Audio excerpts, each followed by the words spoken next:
Hi, this is Coach Joe Lucas, and welcome to this episode of the Magellan Network Show. In this episode, what I'm going to do is share with you some new concepts, something that I personally work with my coaching clients on for many, many years, but really don't talk a lot about it here in the kind of public forum.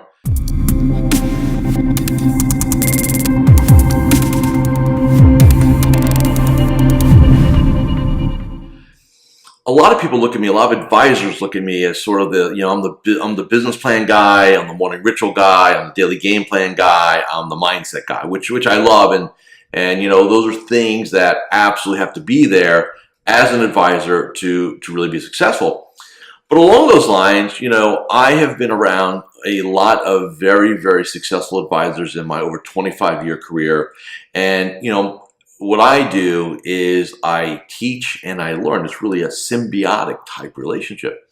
So one of the things that I truly believe in, and it's very profitable to do, is understand as an advisor the principles of optimization and leverage.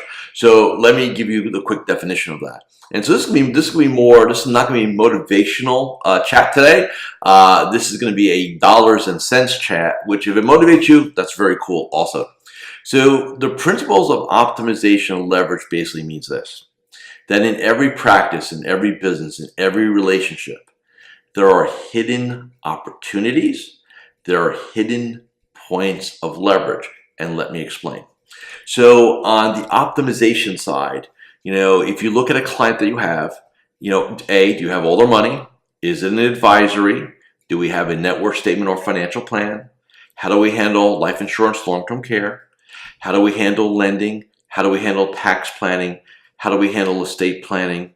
I mean, just think about some of the areas that you look at, and can you, and if I said, and this is why I talk to my clients, by the way, I said, if you were to have a column of all your clients on a spreadsheet, and then across the top, we'd have everything that we need to do, right? So advisory, financial plan, net worth statement, long-term care, life insurance, estate plan, lending issues, and we went across the board with everything you could possibly either provide yourself or orchestrate with another expert. So the caveat most advisors have is they think they got to know it all, right? Well, Joe, I don't know much about long-term care. Well, fine, go find somebody that does and partner with them, right? I don't know much about lending. Go find somebody and partner with them. And when I say partner, it might be or it might not be an economic relationship, but the bottom line is we are quarterbacking our client relationships. So we did that spreadsheet, and I said to you, okay, so how many of these situations can you definitively, not I think so, but as a statement of fact, you've accomplished, right? So client number one, do we have all their money, and is it in an advisory? Do you absolutely know, you suspect, or you don't know, right?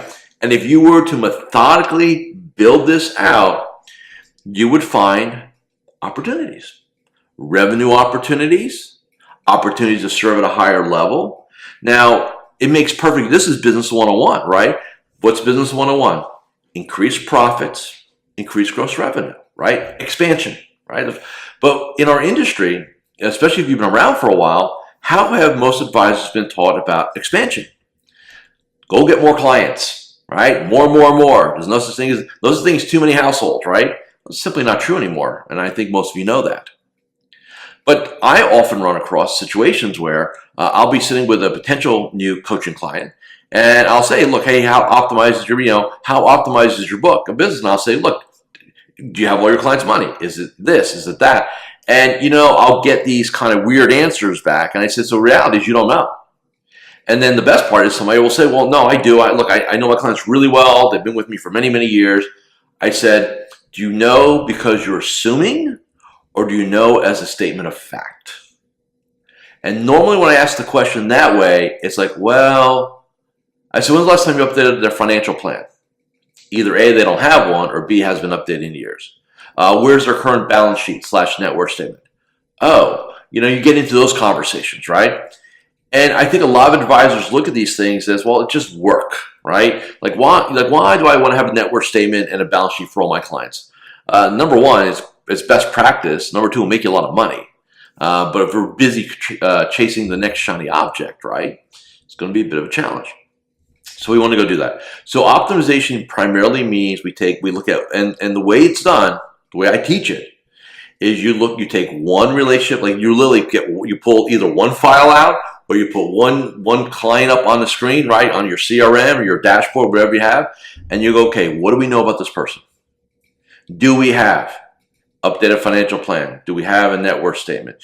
Do we know about their insurances? Do we know about their tax situation? Do we know about who their attorney is? Do we know? We do know. And if the answer is no, I don't know, you have tremendous. I've been able to help clients increase their revenue by 50% and not add one new household. In fact, in some cases, reduce the number of households because we create an optimized business.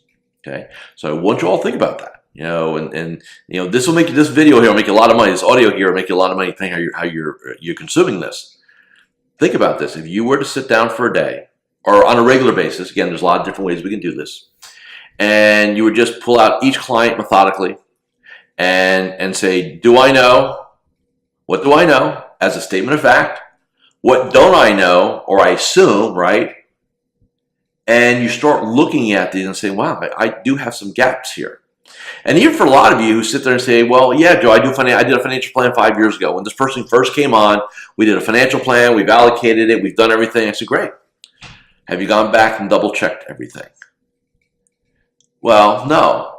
Now, why is that? Because most advisors assume, right, that if there's a change in the status with their client, the client will raise their hand and say, hey, I've inherited money, I sold a piece of property, I hit the lottery, whatever it is, and then you'll magically just get that information. It is not true, and I'm going to tell you I know he's going to listen to this, so we'll keep your name out of it. So one of my clients has a very good friend of his who's also a client. When I say very good friend, I mean like a hunting buddy.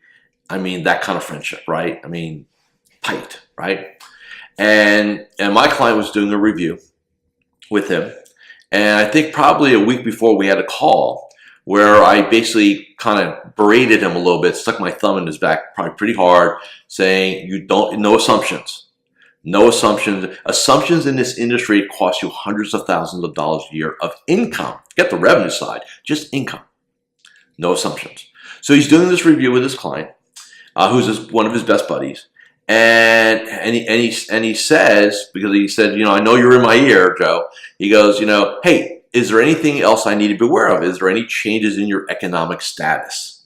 And we list, hey, have you inherited money, sold any property, sold a business, lot. We just kind of randomly just talk about some things to kind of get the mind going, if you will, right? And he says, well, yeah, in fact, last year, my family had this piece of property. We sold it. I got some of the proceeds because we wanted to understand the tax scenario. We met with our accountant, and he said that, and he referred us to the guy down the hall, and we put the money with him. Right? And you can imagine, here's one of your best friends, you go kill things together, right? And the dude put his money with somebody else, not you, and we didn't even know about it. Well, we fixed that, obviously. But that is, I wish I can tell you that is that's very rare in our space. It's more common than you think. And for a lot of you, / most of you, you have similar scenarios, but you're sitting there kind of, chasing everything and not looking at saying, okay, highest and best use of your time. One of the highest and best uses of your time is sitting down on a strategic day, which is when we're working on the business. And you're going to sit down and you're going to pull out client 1, client 2, client 3, and you're going to ask yourself the questions.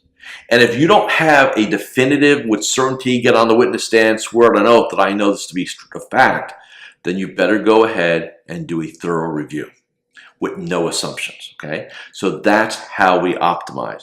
And as far as the other pieces go, you need to build your team. If you don't have an expertise like in insurance or long-term care or Social Security or anything else, then go find those experts and put them on your team and be the quarterback. Okay, and whether you have a revenue scenario with them, a joint venture economically, that's your business, right? I'm just saying is you want to serve the clients at the highest level. And the other thing, so optimization does a couple things. Number one, it increases gross revenue. It blows the doors off of profits because you're serving the client the same way. You just got it, but you've got a revenue increase. That's mostly pure profit.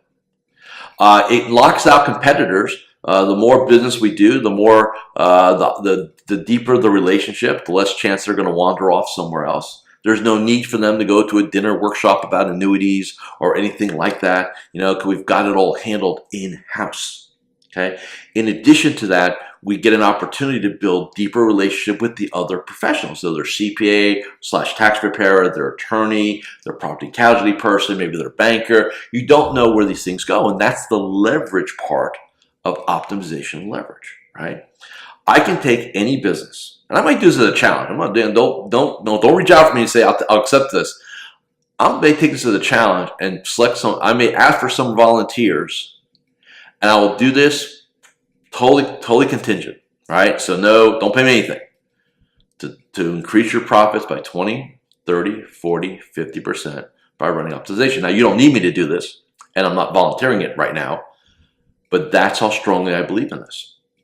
Imagine sitting down, and for some, look, and there's people that run, and their advisor run very, very well, great businesses, and I work with a lot of those, and I still find out hidden opportunities. A lot of times on the leverage side. But remember, rule number one, people's economic lives are in a constant state of flux. Rule number two, most will not tell you about it. I don't care how good of a relationship you have, if you're working on the assumptive scenario, it's costing you a lot of money.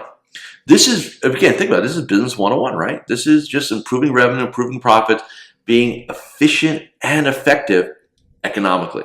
So those are some things I want you to think about for our time today. And then the last thing I want to say is, we talk about leverage, right? And a lot of advisors have this hang up on, centers of influence, right? CPAs, attorneys, property and casualty people, business coaches, business consultants, HR consultants, depending on your marketplace. I can give you a plethora, sports agents, therapy. I can give you a whole litany of what a COI is, not just a CPA and attorney. And a lot of times, I think advisors get turned off because it seems like a real pain in the tail. And look, it's just a giant number game. And this is all about leverage, by the way. If I were to say to you, in your book of business, if we were to have a census on all your clients, CPA/tax preparers, if we were to have a census on all your clients' attorneys, property and casualty agents, bankers, any other professional that's in there, if you have business owners, there could be a lot of opportunity in there, right? Retirees, maybe not so much. But if you were to sit there and list, okay, you would probably have hundreds of opportunities to leverage. And it is like, here's 35 CPAs, here's 25 attorneys, here's 50 property and casualty agents, right? And what you need to do, and we're not going to cover it in this video here today, what would happen if you were to methodically over the next even 2 years, just say, you know what, every week I'm going to have 1 or 2 meetings with people on this list. Every day I'm going to, via email, reach out to 1 or 2 of these. I'm going to make sure I'm inviting them to connect with me on LinkedIn, all these people, all these other professionals. Do you think, how much success do you really need? How many CPAs do you really need who drink your Kool-Aid for it to be meaningful? Think about that, right? So this is just a giant funnel. And again, if you're listening to the audio, it's just a giant funnel. I may have to meet with, and this is what most advisors won't do. They won't go through the pain and rejection and failure to find the nuggets. I've always found that if you meet with 20 CPAs, you'll find 1 or 2 that will be meaningful enough, that are in alignment enough, that have the right belief set, where there's really strong potential to do business together. But if your mindset is, I met with 3 CPAs and they were weird and they just didn't get it and they don't want any conflicts and that therefore, i.e., I got a sample size of 3, CPAs don't work.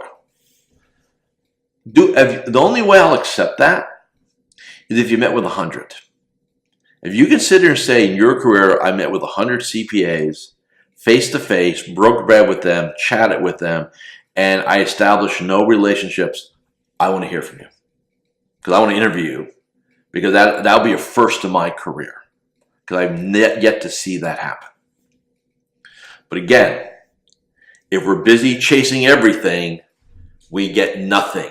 And this is why, again, if you think about it, when I look at building a business with an advisor, especially somebody who's been around for a bit, right?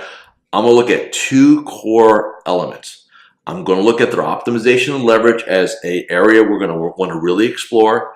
And then we're going to want to look at introductions and referrals from our happy clients as an area we want to explore. These are high leverage, high profit, right? Opportunities.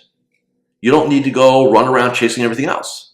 Most of you, if you can just get excellent at these two areas, you can increase your income by 30, 40, 50, 70, even 100% in the next 12 to 36 months. But if you're busy chasing everything and not becoming an expert in anything, you make some money.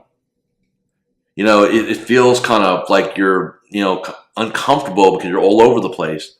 But imagine if you got things tight. So I just want you to think about that. And again, if I can ever help you in any way, shape, or form, I'd love to do that. Keep me in mind. And thank you for watching and listening to this episode of the Magellan Network Show. So there you have it. If you've enjoyed watching this episode of the Magellan Network Show here on YouTube, go ahead and make sure you subscribe to this channel. Also, I want to offer you a complimentary 14-day free trial to my group coaching and mentoring program, the Magellan Network. So go ahead and visit MagellanNetwork.net. That's MagellanNetwork.net. And I'll hook you up 14 days, no strings. I promise you that. Thanks for watching, and I'll see you on our next episode.